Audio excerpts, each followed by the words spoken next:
Yo, people, welcome back into another episode of the Hoops Hustle podcast. As always, my name is Josh. My name is KJ, and this week we got a short edition. Let's go straight into it. Steph Curry's left Under Armour. What do you make of that big parting ways, man? Ooh, I feel like losing a superstar in Steph, that's always going to be a massive, massive blow to the brand. But I can't lie to you, bro. If I'm Steph Curry, I'm slightly happy. When it comes to marketing, Under Armour were just weak, bro. You see Nike adverts, you see Adidas adverts, even Converse now are stepping up their game. New Balance are stepping up the game. But with Steph Curry, bro, one of the biggest superstars in the world, when he has a big game, a big performance, crickets. So if I'm Steph, I'm slightly happy with the partnership ending. I agree with you on that one, actually, because when you think about it, Steph has hit some big shots, the Paris and Olympics. You know Nike, if it was him, All over that. all over the place. Adidas, all over the place. But with him, like you said, crickets. So it's a bit interesting because Steph is a generational talent. Like we said time and time again, this man has changed basketball. So for you to let go of, that's like Nike saying, yeah, Jordan, we're going to part ways with you. Yeah. That is crazy. Mad. But where do you think he's going to go? Because do you think he should sign with an already established company or just do it his own self? So I was reading into it a little bit, but I think he said he's still going to have his own brand, the Steph Curry brand. So I don't know, man. I think at his stage of his career, does he really just want to sign under another brand? I feel like he's big enough to carry on his own kind of legacy in a way. So I'm potentially saying stay within himself. However, if I was to pick a brand, I would say right now, you want a brand that's not really dominated by the big superstars already like Nike and Adidas. So maybe a New Balance. I think that could be a good partnership there. I think Steph shouldn't do it himself. He doesn't have the marketing budget behind. Not saying he's broke. I'm just saying like you need a marketing team to push your brand forward. And like we know, he's near the end of his career. He's not like Jordan where post-career it's going to live on forever. Kobe, even post-death, his brand's living on forever. Even LeBron, when he retires, the brand's going to live on forever. You kind of need someone that's going to put that monkey in the back. And I think maybe he should partner up with one of these Chinese brands like Li Ning or Anta because they've shown that they're trying to be part of the game. Yeah. And look, Kyrie left Nike and he's doing really, really well. Yeah. And obviously, it would be nice for Steph to go back to Nike, but there's no way they're taking him, especially this close to the end. Yeah, that's true, And I think with China, bro, Steph is massive over there. Like, massive. I think he might be the biggest superstar out there. Him and LeBron is a toss-up, but I think that would be a good partnership in my opinion. So I think that would be a good partnership. But again, I think with Steph Curry, you can never go wrong. So it's going to be a lot of money thrown his way, bro, in terms of bidding wars between these different companies. And I'll be interested to see where he ends up. Pivoting to the other old superstar in the NBA, your guy, LeBron James. Well, our guy, that's still my guy as well. Go James. Yeah, he basically came back from a long few weeks, man. I feel like the NBA has definitely missed LeBron. I can't lie to you. Yeah, I know you have. But yeah, so what did you make of his debut with the Lakers, man? Dishing and dicing up. I'm actually happy with it because the question going into it was, is LeBron going to be the third player? Is he going to be option number 2, option number 1? And he just showed, I'm actually plug and play. I can play anywhere, positionless basketball, like he said. Dishing and dicing, 11 assists? 12. 12 assists and only 1 turnover. So for me, he's getting everyone involved. And DeAndre Ayton had a big game with LeBron being back. So I'm interested to see that pick and roll between him two. Pick and roll with him and Luka and just dishing everyone. Bro, people are overthinking this. This is one of the greatest players of all time. Yeah. This is one of the greatest players of all time. One of the best passers, one of the best off-ball players as well. I think people were just thinking of this way too much. And it's like people didn't watch last season Lakers.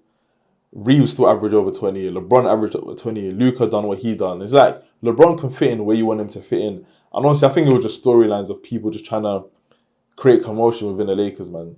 I don't expect LeBron to average under 20. I definitely feel like he's going to shoot the ball more. But I think that was a best debut you can see from LeBron after a few weeks off, man. He looked healthy out there. And I think he adds a different dimension to this Lakers team where with Luka plays at his own pace. He doesn't really push the ball a lot. Whereas LeBron, when he's on the ball, is fast-paced. DeAndre Ayton got a couple nice easy buckets. Jake LaRavia got a couple easy buckets. So I think it really adds to what this team's going to do moving forward. And I'm interested to see now it's going to come together. Hopefully they stay healthy, what they can do. Like you said, having LeBron back, it gives a different dynamic to the game. You got Luka who's like slow, nice, fine wine kind of game. Methodical. Exactly, methodical. Because when I watch him play, I'm thinking like, bro, this guy is so slow, but he makes it so effortless.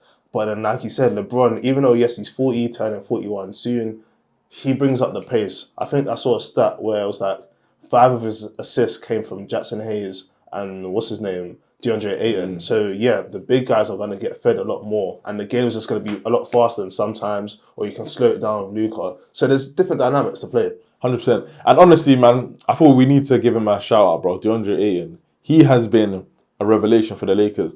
And I saw it coming, bro, because someone who's that talented, yeah, when you're playing for Phoenix Suns, when you're playing for Portland Trailblazers, you're not going to be as motivated. But now you are playing for the Lakers with LeBron James and Luka Doncic.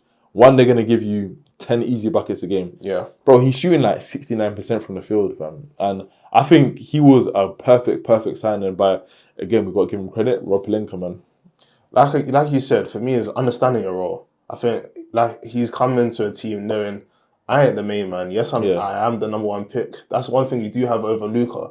But yeah, Luka, this is your team. Just give me easy lobs and just play defense. And he knows his role. Talking about knowing their roles, one team that has just been on a roll, the Detroit Pistons. I think this time, was it 2 seasons ago? Yeah. There were 11-game losing streak.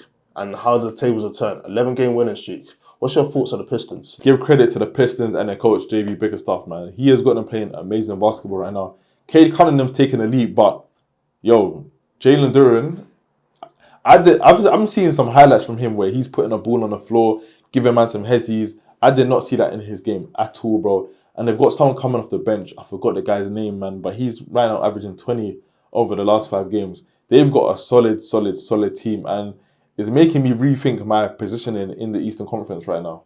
I think why I'm so impressed with the Pistons is that Cade's been out for a couple of games recently, and they've still been on a roll. Like, yes, they're playing in the Eastern Conference, but to be winning games, this is a team that was losing, 27 games straight.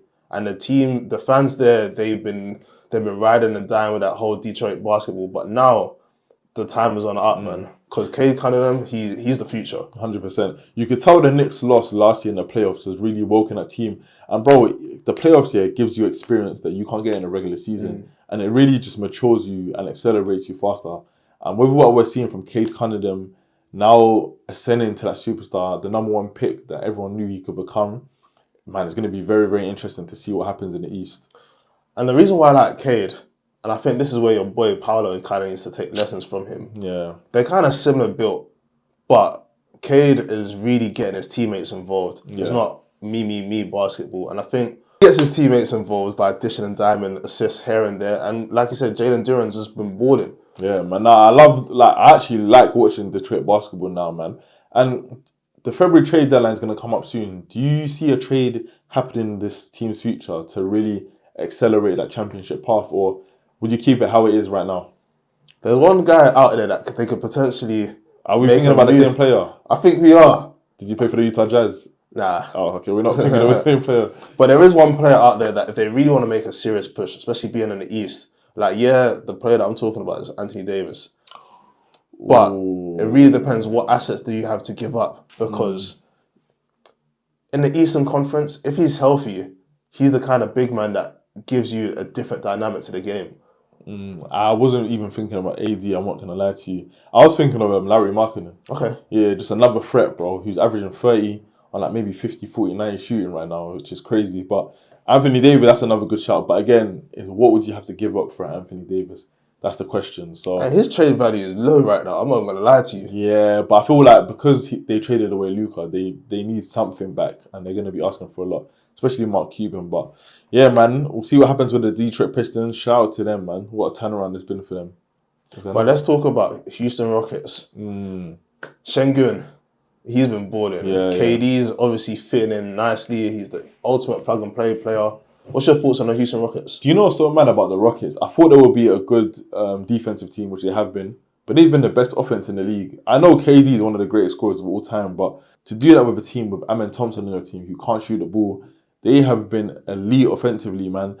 And man, I'm not saying they're going to challenge OKC, but they are now becoming a big threat. I can't lie, I've looked at the schedule. There are a lot of weak teams, but that's what you're supposed to do. You're supposed to beat the weak teams, which they have been doing. So KD has really elevated that team, man, and they are looking very scary right now. We saw it last year. They were the number 2 seed in the whole of West with a young team. they had Jalen Green. You swapped him out for KD, one of the easiest bucket getters ever to play the game. So, like, seeing them develop this fast, I'm not surprised because KD, ultimate plug-and-play player, he actually knows how to play team basketball. Yeah. He's one player that I think people view him as a villain because of, obviously, selfish moves. But when he plays, he actually ain't selfish. He's actually the ultimate team player, gets everyone involved. And I've been hearing him talk about playing with Sengun. And just hearing, and you can see it on the court as well, the smiles. He's just loving playing basketball. Facts. And Reed Shepherd is now, over the last couple of weeks, has taken a leap as well. Man, they are playing some great basketball right now. Udoka has got them playing some good basketball. Now, my thing is, as presently constructed, could they challenge OKC? It'll be interesting to see. But then again, this is why you get a Kevin Durant. Someone who, bro, 2-time finals MVP, has played in some of the biggest games ever. He's not someone going into that series thinking, oh, okay, this is the defending champs. Yeah. I'm worried about that. This is someone who says, I can get a bucket on any one of you guys. You know, KD, you know me, you know who I am. I'm Kevin Durant, man. But yeah, let's move over to the Dallas Mavericks. There's been rumours that, AD might be on the trade block. Yeah. What's your thoughts on what do you think the best team for AD is? Do you know what, you mentioned obviously the Pistons. Another team I'm going to throw out there is the Chicago Bulls. Okay. We know AD's got the hometown ties. We know he's always talked about playing there. I feel that could be a sneaky team, bro. I liked what... They've taken a leap from last year. You saw the seeds being planted with the team last year. They were very, very frisky. Now they're taking up another level. Josh Giddey has been balling out, man. Kobe White's been there. Vooch has been playing really good basketball. 2-game winners for Vooch this season. So I think Anthony Davis, again, with AD, going from the west to the east, now you are... Easy basketball. Not easy. Oh, yeah, it's easier basketball, but you're now in a position where you can actually potentially contend to make the finals. Where with the Dallas Mavericks, I don't know. But with the Mavericks as well, I do want to see the team healthy. We haven't even seen that yet. And I don't know when Kyrie's coming back, but I would like to see at least a few games of the full team healthy. I'll be real. I think they need to break up this whole team. Like I said last week, they've only got next year's draft pick. Oh, yeah. Their future picks, they need to start trying to get trade picks back. So I think AD should look for a trade. I think his championship window in Dallas ain't there. Yeah. That whole 3 to 4 year window that Nico Harrison said, it's gone out the window. Yeah. So I think Golden State Warriors is also a good team. That's dangerous. That is dangerous. Because they are hungry for that 5th ring. Yeah, 100%. But again, what will they give up is the question. And will Dallas accept? That is the big question. So let us know your thoughts on that one. The Dallas Mavericks and Golden State Warriors. I mean, Steph and AD on the same team. As a Lakers fan, I'll be terrified. I would be terrified. But yeah, let us know your thoughts. Thank you guys for tuning in to another episode of the Hoops Hustle Pod.